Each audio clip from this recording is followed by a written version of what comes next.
YouTube video friends. Today's subject is Max Weber. First of all, please subscribe to my YouTube channel. Let you know my new videos. Who is Max Weber? Max Weber was born on April 21 in 1864, Erfurt, Prussia in Germany. Died June 14 in 1920, Munich, Germany. German socialist and political economist, best known for his thesis of the Protestant ethic relating processism to capitalism and for his ideas in bureaucracy. Weber's profound influence on sociological theory system from his demand for objectivity in scholarship and from his analysis of the motives behind human action. Early life and family relationships.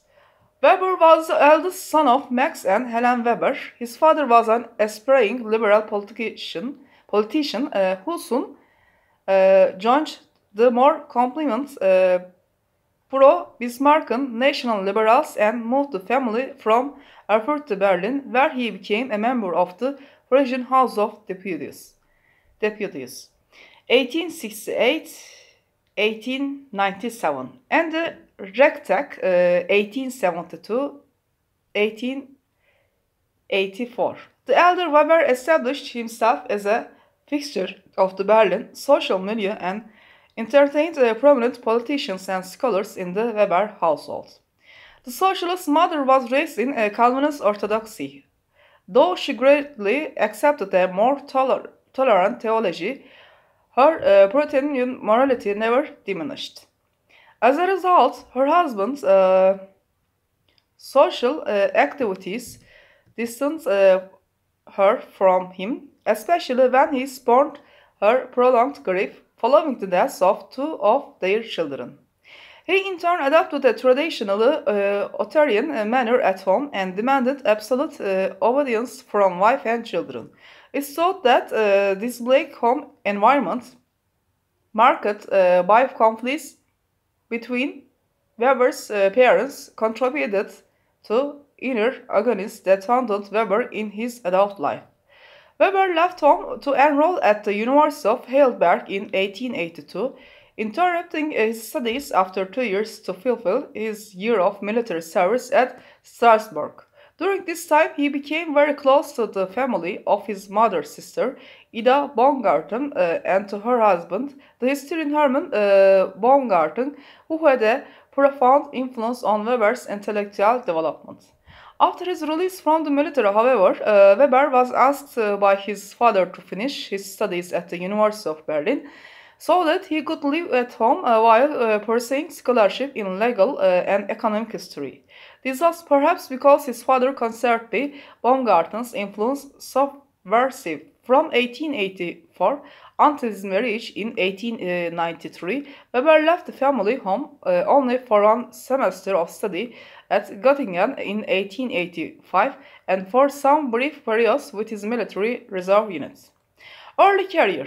Weber therefore spent most of his formative economic years in his childhood home, where he was continually subject to his parents' conflicting interests. Since he spent his mid and late 20s working simultaneously in two unpaid apprenticeships as a lawyer's assistant as a university assistant, he couldn't afford to live on his own until the autumn of 1893. At that time, he received a temporary position teaching jurisprudence at the University of Berlin and married Maren Schurgen, a second cousin, who would become his biographer and the editor of his collected works. Marion Weber was also a distinguished socialist in her own right and an early figure in the field of feminist sociology.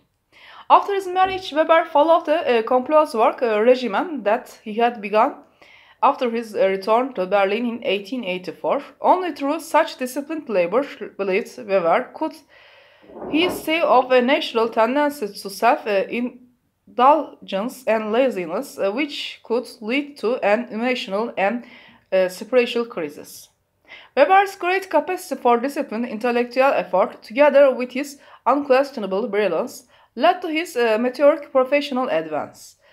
1 year after his appointment at Berlin, he became a full professor in political economy at Freiburg, and the following year, 1896, he attended that position at Heidelberg.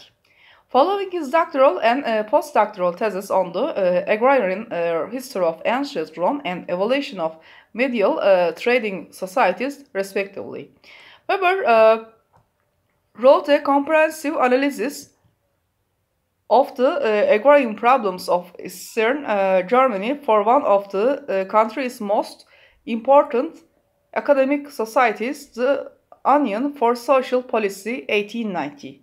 He also wrote important essays on the German Stock Exchange on the social decline of Latin antiquity. He was politically active in these years, working with the left liberal Protestant Social Union.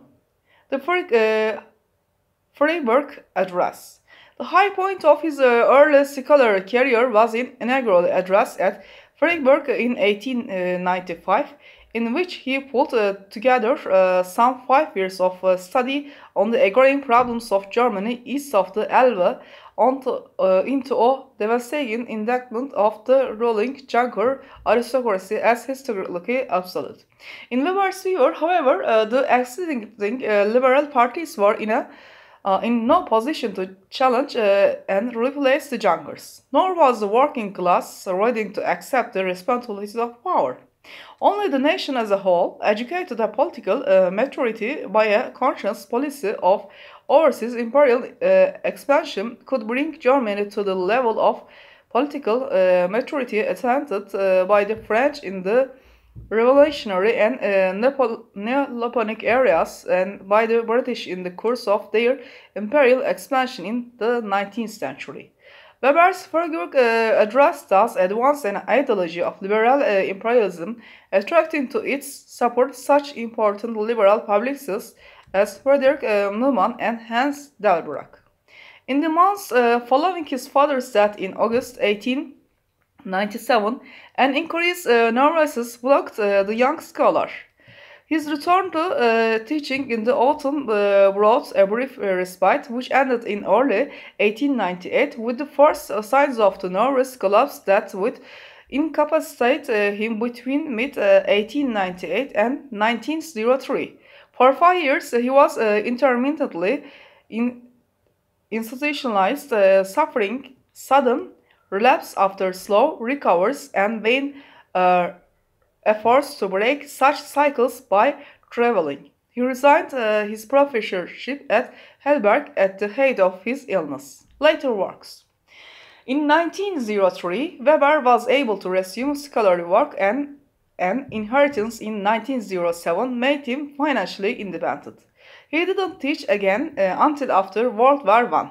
The nature of his most important work after his partial recovery suggests that his prolonged agony had led him to develop brilliant insights into the relationship of Calvinist morality and complex labor into the relationship between various religious, ethics, and social and economic processes, and into many other questions of lasting importance. Indeed, Weber produced his most important work in the 17 years between the worst part of his illness and his death.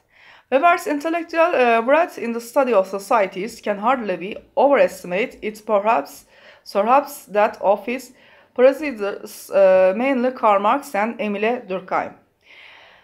This satisfies with the intellectual traditions of the social science and law in German and Western universities. Weber sought to develop a scientific approach that overcame their deficiencies, although he never fully defined a systematic research program explaining his comparative methodology. His essays on the historical development of Eastern and Western societies suggest what such an approach might entail. Weber demonstrated that the comparative method was essential because the behavior of institutions in societies couldn't be understood in isolation.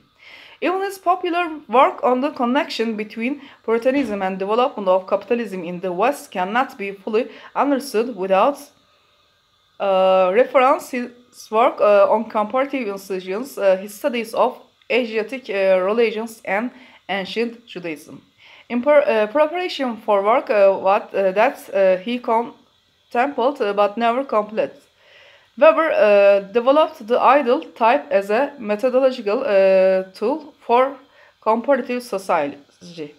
In analyzing the history of Western societies, Weber focused on uh, rationalism as a unique and central force shaping all Western institutions, including economics, politics, religion, family, stratification systems, and music. Thank you for watching me. Please subscribe to my channel. Let's see my new videos.